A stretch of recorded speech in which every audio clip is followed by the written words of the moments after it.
우리는 살아가면서 익숙하고 편한 것, 그것이 마치 진리처럼 받아들여지고 생각하게 될 때가 참 많이 있습니다. 그러나 사실 우리가 익숙하고 편한 것만이 진리일까요? 익숙하고 편하지 않는 것, 불편한 것은 그러면 거짓입니까? 사실 우리 인생의 변화라는 것은 어쩌면 익숙한 것에서부터 조금 벗어날 때 변화가 시작되는 것은 아닐까요?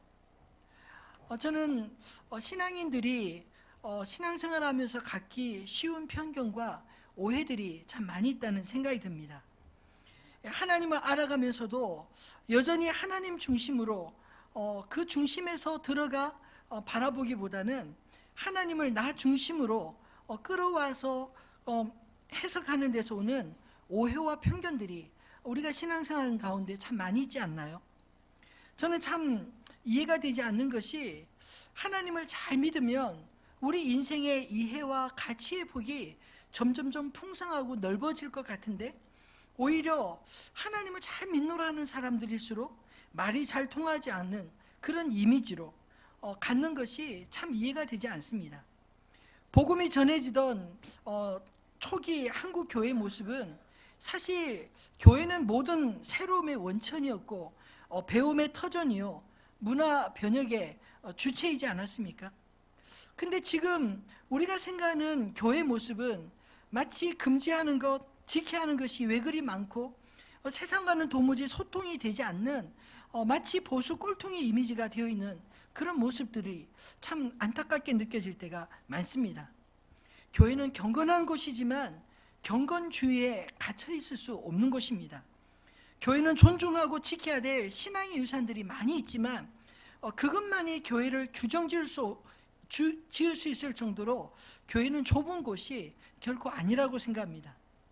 혹시 우리가 나의 하나님을 하나님이라고 말할 때 이 주관적인 친밀함을 표현하면서 동시에 하나님을 마치 나만의 하나님으로 나의 한계 속에 가두어 놓는 그런 실수를 범하고 있지는 않습니까? 나의 하나님이니까 너의 하나님일 수 없다는 그런 철부지 같은 생각이 있다면 버릴 수 있게 되기를 바랍니다. 하나님은 우리가 제한하고 소유할 수 있을 만큼 결코 작은 분이 아니시기 때문입니다. 오늘 본문의 말씀은 예수님을 생각나게 했던 사도 베드로, 그러나 그조차 역시 깨트리기 어려운 신앙의 장벽이 있었던 것을 보여주고 있습니다. 예수님은 제자들에게 마지막 유언처럼 당부하셨던 그 지상 명령 속에 마태복음 28장 19절로 20절 말씀에 보면 그러므로 너희는 가서 모든 민족을 제자로 삼아 아버지와 아들과 성령의 이름으로 세례를 베풀고 내가 너에게 분부한 모든 것을 가르쳐 지키게 하라. 볼지어다 세상 끝날까지 너희와 항상 함께 있으리라 약속하셨습니다. 또 사도행전 1장 8절에도 오직 성령이 너에게 임하시면 너희가 권능을 받고 예루살렘과 온 유대와 사마리아 땅끝까지 이르러 내 증인이 되리라 하시니라. 이 두 말씀을 보면 이 복음은 단지 예루살렘에서 단지 유대인들에게만 한정될 것이 아니라 이 복음은 예루살렘을 넘어 온 유대와 사마리아와 땅끝까지 이르러야 될 것임을, 또한 이 복음을 모든 민족에게 전해지고 그들을 제자로 삼아야 될 것임을 말씀하고 있지 않나요? 근데 오늘 그 말씀을 직접 들었던 베드로조차도 한계가 있었습니다. 그 당시 초대교회의 한계도 있었습니다. 모든 민족 땅끝까지의 사명은 받았지만 사실 그 사명은 구호일 뿐이었고 실제로는 그 자신조차 극복해야 될 커다란 장벽이 바로 다름을 이해하고 다름을 포용하는 능력이 부족한 것입니다. 예수의 십자가의 복음으로 구원받은 하나님의 백성들이었지만 동시에 그들이 자라온 환경의 영향 때문에 여전히 베드로조차 신앙의 정체성은 유대 율법적 사고 속에 머물러 있었던 것 아닐까요? 근데 문제는 구약의 정결법으로는 결코 가까이 다가갈 수 없었던 이방인들과의 관계가 문제였습니다. 오늘 베드로조차 하나님이 보여주시는 환상과 음성에 어떻게 응답했나요? 14절에 보면 베드로가 이르되 주여 그럴 수 없나이다. 속되고 깨끗하지 아니한 것을 내가 결코 먹지 아니하였나이다 한데, 즉각적으로 순종해야 될 것 같은데 베드로는 즉각적으로 불순종했습니다. 왜 베드로가 이렇게밖에 할 수 없었을까요? 오늘 이 말씀이 예수를 믿는데 여전히 베드로와 같은 이 제한적인 사고의 틀에 벗어나지 못했던 교회와 성도를 향해 주시는 주님의 음성으로 저와 여러분이 들을 수 있게 되기를 소원합니다. 하나님은 우리 스스로 넘기 어려운 한계와 나 중심의 이 죄성을 넘어서 주님의 뜻을 보여주시고 따르게 하십니다. 오늘 본문 전반부의 고넬료는 고넬료대로 그의 한계를 넘게 하시고, 베드로는 베드로대로 그의 제한적인 생각을 넘게 하십니다. 저와 여러분 안에 감춰진 우리 안의 한계와 나 중심의 죄성을 뛰어넘는 하나님의 사람들로 오늘 이 말씀이 들려지게 되기를 소원합니다. 그렇다면 주님은 어떻게 이 복음의 장벽을 깨트리셨을까요? 첫 번째로 하나님 스스로가 주도적으로 이 복음의 장벽, 유대인과 이방인 사이의 그 장벽을 깨트리셨습니다. 오늘 이 본문은 고넬료에게 천사를 보내시는 하나님의 이야기로 시작되지 않습니까? 이 고넬료는 어떤 사람으로 성경이 기록하고 있습니까? 겉모습을 볼 때 이 고넬료는 로마 군복을 입은, 제복을 입은 군인이었습니다. 그것도 일반 병사가 아니라 100명의 부하를 거느린, 우리 방식대로, 요즘 방식대로 군대를 재편한다면 약 중대장 혹은 대대장 급의 그런 장교였습니다. 그리고 이탈리아대라고 하는 그 부대의 이름을 적는 걸 보면 그 이탈리아 사람들이 주축이 된, 즉 쉽게 말하면 로마인이었다는 사실이고, 또 무엇보다 이방인이었습니다. 이 로마와 이스라엘 간의 그런 관계는 우리가 잘 알듯이 정복자와 피정복자의 관계이지 않습니까? 그런 측면에서 또 군인이고, 그런 측면에서 사실은 유대인과 또는 그리스도인들과 이 어울리기 어려운 그런 환경의 사람이었을지 모릅니다. 그러나 속 사람에 대해서 오늘 성경은 이 고넬료를 어떻게 평가할까요? 오늘 본문에 보면 그는 하나님 앞에 경건한 사람이었다고 하고, 또 여호와를 경외하는 사람이었으며 사람들에게 구제를 힘쓰는 사람이고, 그리고 무엇보다 항상 기도에 힘쓰는 사람이었다라고 말하고 있지 않습니까? 겉모습과 전혀 다른 속모습, 하나님께서는 바로 이 고넬료의 겉모습의 제복을 본 것이 아니라 하나님을 경외하고 하나님 앞에 항상 기도에 깨어있는 하나님의 사람으로 이 고넬료를 본 것입니다. 사실 우리 역시 이 제복에 대한 편견들이 있지 않나요? 예를 들어서 법복을 입고 있는 사람을 바라보는 우리의 시각과, 또 의사 가운을 입고 있는 사람, 잘 챙겨진 양복을 입고 있는 사람, 혹은 공장에서 일하는 작업복을 입고 있는 사람, 각 사람에 대해서 우리가 어떤 옷을 입고 있는지에 대해 그냥 보면서 나도 모르게 어떤 편견과 오해들을 갖기가 쉬운 그런 존재들 아닙니까? 민족에 대한 선입견도 있습니다. 여러분, 터키는 다 무슬림일까요? 우리 노아 바이테킨 목사님은 크리스찬입니다. 어느 나라 어느 지역에 있다고 해서 모두가 다 그 종교의 사람이라고 볼 수는 없죠.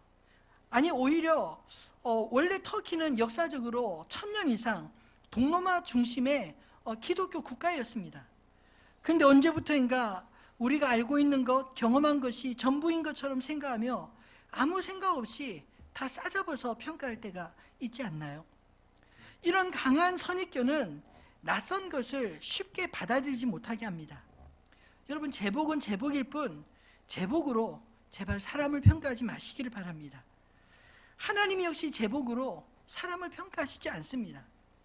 비록 이 고넬료가 로마인이었고 군인 장교였으며 이방인이었지만 하나님은 그를 그런 겉모습으로 아신 것이 아니라 그 속마음을 아시고 그를 주님의 교회로 부르신 것입니다.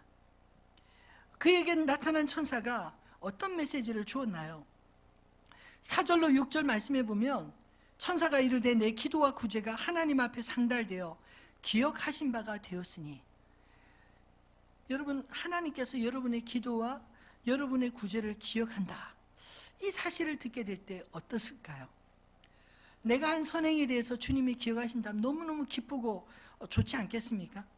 천사가 이 고넬료에 대한 이야기를 들어보면 하나님은 고넬료를 너무나 잘 알고 계신다는 것입니다.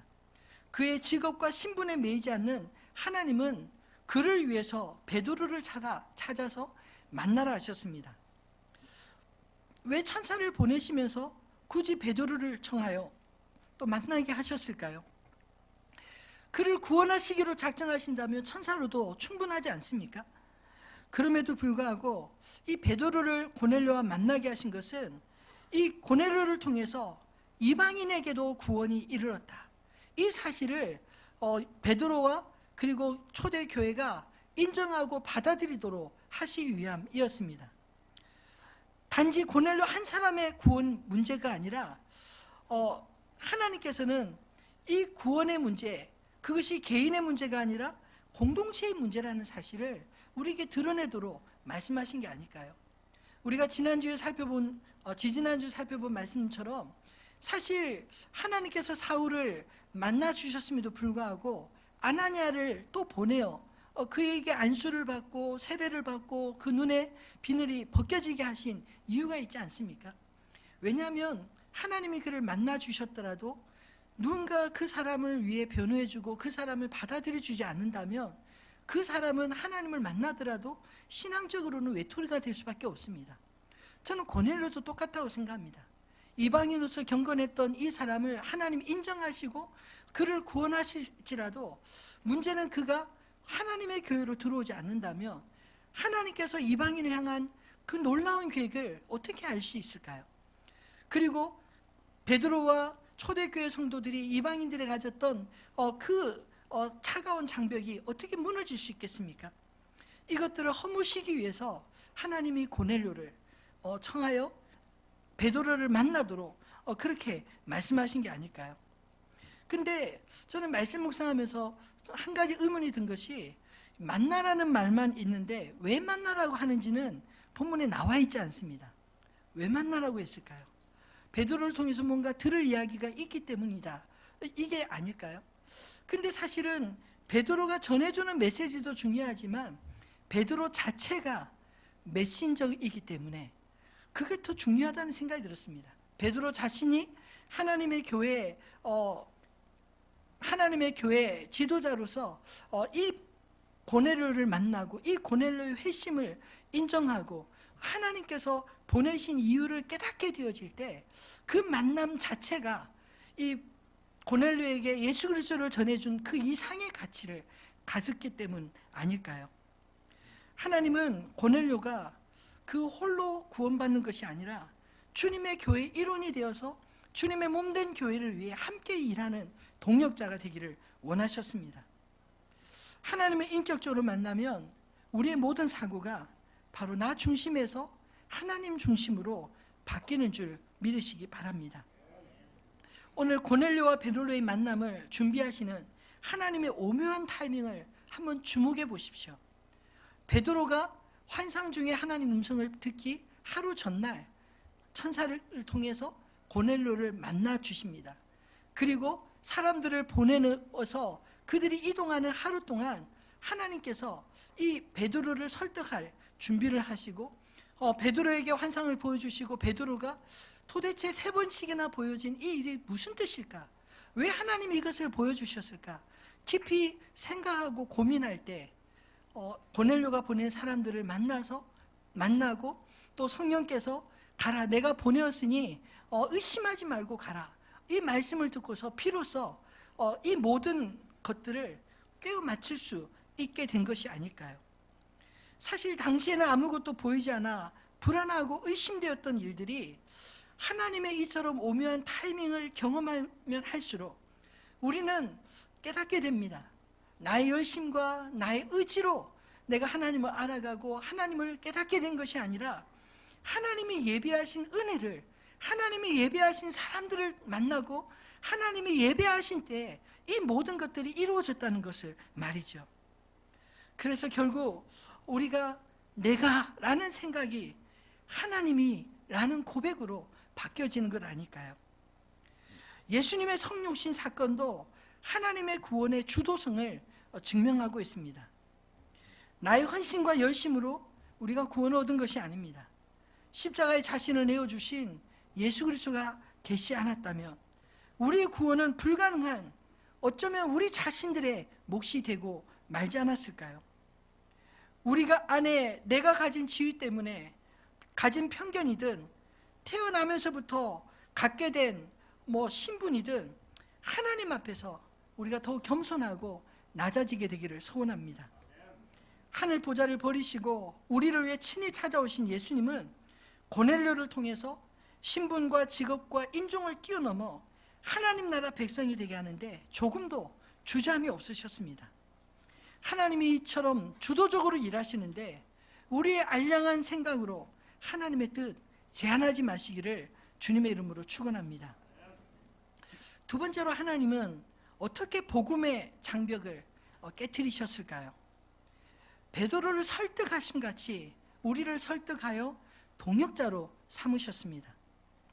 저는 오늘 본문에서 가장 감동적인 내용이 10절로 16절에 베드로를 설득하기 위해 환상을 보여주시는 그런 장면이었습니다. 베드로 역시 뼛속까지 유대인이었습니다. 그가 비록 예수 안에서 그리스도인이 되었지만 그 가운데 그가 자라오면서 경험하고 자라오면서 영향받았던 그 율법이 그의 인생의 가치를, 신앙의 가치를 결정하고 있었다는 것입니다. 그의 생활에서 그를 유대인으로 살게 만든 생활 규칙들이 하나님과 충돌하는 대목이 바로 오늘 이 환상의 대목이 아닐까요? 하늘에서 내려온 그릇에 담긴 각종 네 발 가진 짐승과 기는 것과 공중에 나는 것, 사실 구약의 성경 가운데 정결법으로 금하신, 먹기를 금하신 그런 짐승들이었습니다. 그래서 이 베드로가 보았을 때 아마 인상이 찌푸려지지 않았을까요? 그런데 하나님이 그것을 일어나 내가 잡아먹으라 말씀하셨습니다. 그랬을 때 베드로는 즉각적으로 거부합니다. 주여, 그럴 수 없나이다. 속되고 깨끗하지 아니한 것을 내가 결코 먹지 아니하였나이다. 과거에부터 지금까지 먹지 않았다는 것이죠. 이렇게 말하는 것은 앞으로도 난 먹을 의향이 없습니다, 이런 뜻입니다. 왜 그랬을까요? 혹시 하나님께서 이 베드로의 신앙을 시험한다, 이런 생각으로 거부한 것은 아닐까요? 그렇다면 3번씩이나 그렇게 반복적으로 보여주시고 말씀할 필요가 있겠습니까? 더군다나 하나님께서 깨끗하게 하신 것을 내가 속되다 하지 말라 책망할 필요가 있었을까요? 없다고 믿습니다. 아니면 어렸을 적부터 받은 정결 교육 탓에 결코 먹을 수 없는 것으로 몸이 스스로 거부하였기 때문 아닐까요? 어쩌면 이게 더 잘 맞을지도 모르겠습니다. 저도 사실 어렸을 적 정말 심한 편식자였습니다. 고기를 거의 먹지 않았고요. 그냥 채소만 늘 먹었는데 어느 정도였냐면 대학교 3학년 때 친구들이 하도 놀려가지고 그 햄버거를 처음 먹어보고요. 그 다음에 대학교 졸업하고 신대원 1학년 마치고 군대를 갔는데 그때 정훈 장교분이, 군대는 이렇게 계급 사회지 않습니까? 어느 날 밤에 그 삼겹살을 들고 와서 왕군종 같이 삼겹살 구워 먹자고 삼겹살 구워 왔는데 이 장교 앞에서 차마 저는 고기 못 먹는데요 말을 못하고 그냥 계급으로 눌려서 고기를 처음 먹었습니다. 그냥 고추장 이렇게 잔뜩 발라가지고 이 고추장 맛인지 고기 맛인지 모를 정도로. 회는 언제 배웠냐면 그 여수에서 목회하면서 신방 가면 그분들은 꼭 이렇게 물어보고 이렇게 대접하는 게 아니라 그냥 다 예약해놓고 모셔가는데 신방 이렇게 가보면 이렇게 그 정성껏 대접한다고 그 대접하는 게 꼭 횟집을 갑니다. 그래서 저 회 못 먹는데 말도 못하고 그냥 그 겨자 꽉꽉 눌러서 그냥 싸가지고 회인지 겨자 맛인지 그냥 그 얼얼할 정도로 그렇게 고기를 배웠습니다. 지금은요 잘 먹습니다. 제가 신대원 다닐 때 하도 고기를 안 먹어서 우리 이찬수 목사님이랑 룸메이트였는데 밥을 같이 먹으러 다닐 때가 많았거든요. 고기 나오는 날, 특히 닭고기 나온 날은 저는 기가 푹 죽고 먹을 반찬이 없는데 어떻게 먹지 고민하고, 목사님은 되게 좋으셨어요. 왜냐하면 오랜만에 더블로 먹을 수 있으니까. 제가 고기를 담아가지고 대부분 목사님 다 드리고 저는 뭐 김치 좀 더 먹고 뭐 이런 식으로 밥 먹을 정도였습니다. 한 13년 만에 이제 목사님이랑 만나서 같이 이제 분당호교회 섬기게 됐는데, 그때 목사님이 얼마나 그 저에 대한 기억을 가지고 강렬하게 가지고 계셨는지 13년 동안 고기를 다 배웠는데도, 그리고 앞에서 먹는 걸 보셨음에도 불구하고 한 몇 년까지 목사 고기 안 먹잖아. 아니, 고기 먹고 있는데 목사 고기 안 먹잖아. 그래서 제가 참 무안했던 적이 많습니다. 지금은 잘 먹습니다 해도. 이 선입견이라는 건 과거의 경험이 딱 박히면 그 이후에도 그것에 영향을 받는 경우가 있지 않나요? 제가 고기를 못 먹는 것도 그런 생각들 때문이었고, 이찬수 목사님 제가 고기 못 먹는 것을 기억하는 것도 여전히 고기 못 먹을 거라고 생각하는 것과 똑같은 거 아닐까요? 사실 아무튼 베드로는 하나님의 이 3번에 걸친 이 설득을 번번이 거절하였습니다. 그렇다면 왜 굳이 하나님이 베드로에게 이런 환상을 보여주시면서까지 이 설득하셨을까요? 저는 이런 주님의 말씀과 행동이 베드로를 그리고 교회를 설득하시는 하나님의 사랑의 마음으로 느껴졌습니다. 여러분 한번 생각해 보십시오. 단지 베드로를 도구로 여겼다면, 교회를 복음의 도구로 여겼다면 명령하고 명령을 안 따라 그러면 징계하고 그러면 끝이지 않나요? 그러나 설득한다고 하는 것은 그를 이해를 시키기 위해서 인내하고 그리고 기다리고 그리고 무엇보다 기다림의 시간을 요하는다는 것입니다. 그가 이해하고 따라올 수 있을 때까지 그렇게 배려한다는 것을 의미하지 않나요? 이 베드로가 환상과 음성을 듣고 보았지만 잘 이해는 못했습니다. 근데 곧바로 하나님께서 이 고넬료를 통해 보낸 그 사람들을 따라 고넬료를 만나보고 난 이후에야 비로소 그 환상과 이 고넬료의 부르심을 이해하게 되었습니다. 자기 안에 자기도 모르는 그런 신앙의 장벽, 모든 민족을 제자로 삼으라고 했는데 그 다른 민족에 대한 배타적인 마음, 그리고 무엇보다 땅끝까지 복음 전하 내 증인이 되라고 했는데 유대 사회를 벗어나지 못하는 그런 제한적인 생각들, 이런 것들을 깨트리시는 하나님의 설득을 경험하게 된 것이죠. 저는 하나님께서 베드로를 단지 명령을 수행하는 도구로서가 아니라 그를 동역자로 삼으시고자, 그를 하나님의 메시지를 가진 메신저를 삼고자 이 고넬료를 부르시고 고넬료를 만나게 하신 줄 믿습니다.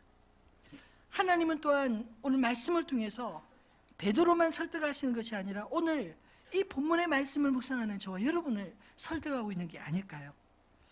내가 생각하는 거룩함과 정결함이 혹시 하나님이 도무지 개입할 수 없도록 만드는 오만이 될 때가 있지 않습니까?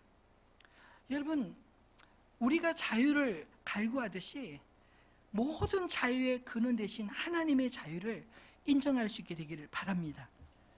하나님께서 정결법을 만드신 것은 그 이스라엘 백성들을 그 우상의 땅에서 보호하시기 위해서지 그들을 세상으로부터 분리시켜내기 위함이 아니었습니다. 성경은 이방인들과의 교제를 자체를 거부하지 않았습니다. 왜냐하면 가나안 출애굽할 당시부터 그 출애굽 무리 가운데 이방인들이 다수 섞여 있었기 때문입니다.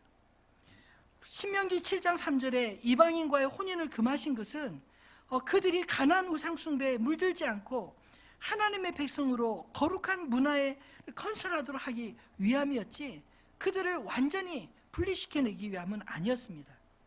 근데 이방인과의 일반적인 교제까지도 금지한 것은 후대 이 유대주의 사상의 우월감을 갖고서 선민의식을 내세우기 시작한 이후부터입니다. 오늘 본문에 나와 있지 않지만 그 뒤에 본문에 보면 이 베드로가 고넬을 만났을 때 이렇게 이야기합니다. 유대인과 이방인들이 만나는 것은 불법이었지만 그 만남 자체를 불법으로 규정한 그런 생각들이 성경의 생각이 아니었다는 것이죠. 디모데전서 4장 1절로 5절 말씀에 보면 하나님께서 우리에게 어떤 말씀을 하시고자 하는지 한번 들어볼까요? 그러나 성령이 밝히 말씀하시기를 후일에 어떤 사람들이 믿음에서 떠나 미혹하는 영과 귀신의 가르침을 따르리라 하셨으니 자기 양심이 화인을 맞아서 외식함으로 거짓말하는 자들이라. 혼인을 금하고 어떤 음식물은 먹지 말라고 할 터이나 음식물은 하나님이 지으신 바니 믿는 자들과 진리를 아는 자들이 감사함으로 받을 것이니라. 하나님께서 지으신 모든 것이 선함에 감사함으로 받으면 버릴 것이 없나니 하나님의 말씀과 기도로 거룩하여 짐이라. 이단일수록요 이것저것 금하는 게 많고 굉장히 까다롭게 하나밖에 보지 못하게 만듭니다. 여러분 오늘 본문에 보면 하나님께서 지으신 모든 것이 선함에 감사함으로 받으면 버릴 것이 있다고요? 버릴 것이 없다고 말씀합니다. 그리고 하나님의 말씀과 기도로 모든 것들을 새롭게 하고 거룩해 할 책임감이 우리 그리스도인들에게 있다, 이렇게 말하고 있지 않나요? 저는 신앙이 좋다는 것은 자기 확신과 신념이 커진다는 말이 아니라 하나님을 믿고 신뢰함으로 하나님이 보여주신 사랑하신 세상에 대해 이해와 수용력이 커진다는 것을 의미한다고 믿습니다. 여러분의 선입견이 여러분의 신앙이 되지 않기를 바랍니다. 하나님이 보여주신 것들을 하나님을 향한 믿음으로 바라볼 수 있기를 주님의 이름으로 축원합니다. 말씀을 맺겠습니다. 여러분 우리 안에 나도 모르게 가져진 그런 편견들, 선입견들을 넘어서야 비로소 복음이 복음으로 들리고 복음으로 보여지지 않을까요? 여러분 겉모습으로 사람을 평가하지 마시기를 바랍니다. 과거의 경험과 규칙에 매이지 않는 그리스도인 되기를 소원합니다. 겉모습이 전부가 아니고 과거 나의 경험과 배웠던 규칙들이 내가 알고 지켜야 할 전부가 아닐 수 있기 때문입니다. 제가 10여 년 전 싱가포르에 교회 탐방의 기회가 있어서 세 분의 목사님과 간 적이 있었습니다. 그때 저의 목회에 있어서 굉장히 중요한 터닝 포인트가 있었습니다. 한국 교회는 젊은이들이 떠나고 있는 그런 안타까운 현실에 있었는데 제가 싱가포르에 가서 보았던 한 교회는 젊은이들이 구름대처럼 모여들었습니다. 한 번 예배, 토요일날 예배 5,000명, 주일날 아침 예배 5,000명, 10대, 20대, 30대의 청년들이 구름같이 모여 있었는데 싱가포르라는 나라는 좀 아시는 분 계시겠지만 종교의 자유는 있지만 전도의 자유는 없습니다. 전도를 했다가 기분 나쁘다고 신고하면 잡혀 들어가는 나라입니다. 벌금도 물릴 뿐만 아니라 구금되는 그런 곳인데 어떻게 젊은이들이 이렇게 많이 모일 수 있을까 생각하고 많은 묵상을 해봤습니다. 근데 제가 내린 결론은 무엇이냐면 이 젊은이들이 모이는 이유는 이 젊은이들이 모일 수 있는 환경을 만들어 주었기 때문이구나. 근데 반대로 지금 한국교회 젊은이들이 떠나가고 자녀들이 떠나가는 이유는 뭘까 생각해 보니까 그런 환경들이 조성되지 않고 오히려 파괴되고 있는 게 문제라는 생각이 들었어요. 왜 옛날 개콘에 이런 말이 있었죠? 나가 놀아라, 이런 말. 잘 표현했는지 모르겠네요. 떠들고 막 그러면 시끄러우니까 제발 집안에서 떠들지 마, 밖에 나가서 놀라고 쫓아낸 것이죠. 교회 안에서 청년들이 모이면 왜 청년들 때 연애할 수 있잖아요? 아닌가요? 좀 뭐 이렇게 교제도 할 수 있고 또 뭐 헤어졌다 또 만날 수도 있고 뭐 이럴 수도 있는데 그런 거 싫다고 못하게 하고 또 아이들이 모여서 좀 놀이도 하고 막 좀 교회 안에서 같이 어울릴 수도 생각도 있는데 그걸 못하게 떠드니까 교회는 예배하는 곳이지 떠드는 곳 아니야, 노는 곳 아니야, 놀려면 나가서 놀아, 이렇게 쫓아낸 것 같아요. 그렇지 않나요? 제가 자라온 환경이 그랬었어요. 딱 조금만 떠들면 그냥 인상을 찌푸리고 어른들이 그냥 고개를 돌리고 뭐 이런 모습들을 하니까 조금 뭐 저희 때는 찬양할 때 기타 들고 찬양하면 앞에 있는 장로님들이 딱 그 팔짱을 끼고 눈을 지그시 감아요. 입을 꽉 다물고 나 그 찬양 싫고 안 부르겠다는 거죠. 뭐 이러니까 젊은이들이 어떻게 해소할 데가 없어요. 근데 그 싱가포르 교회를 갔더니 목사님도 머리에 파마를 뭐 이렇게 물을 들이고 옷 이상한 옷을 입고 막 그렇게 신나게 찬양하고 놀아주는데 예배 드릴 때만큼은 너무 진지한 거예요. 설교자나 청중들이나 도무지 앞의 모습과 뒤의 모습이 상상이 되지 않을 정도로 아이들이 진지하게 성경을 배우고 말씀을 묵상하고 반응하는 모습 보면서 이럴 수 있구나 하는 생각이 들었습니다. 저는 사실 갔다 와서 제가 내린 결론은 나는 흉내도 못 내겠다. 제가 머리에 막 그 물들이고 최근에도 우리 교육자분들이 목사님 여름철인데 우리 양복 벗고 좀 이렇게 편하게 입고 예배드리면 어떨까요?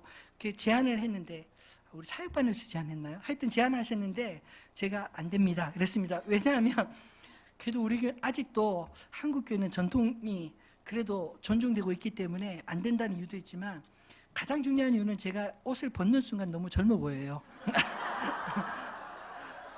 그냥 사복을 입으면 너무 젊어 보여서 제가 감당하기 어렵습니다. 양복을 입어야지 조금 제 나이 비슷하게 봐주시지.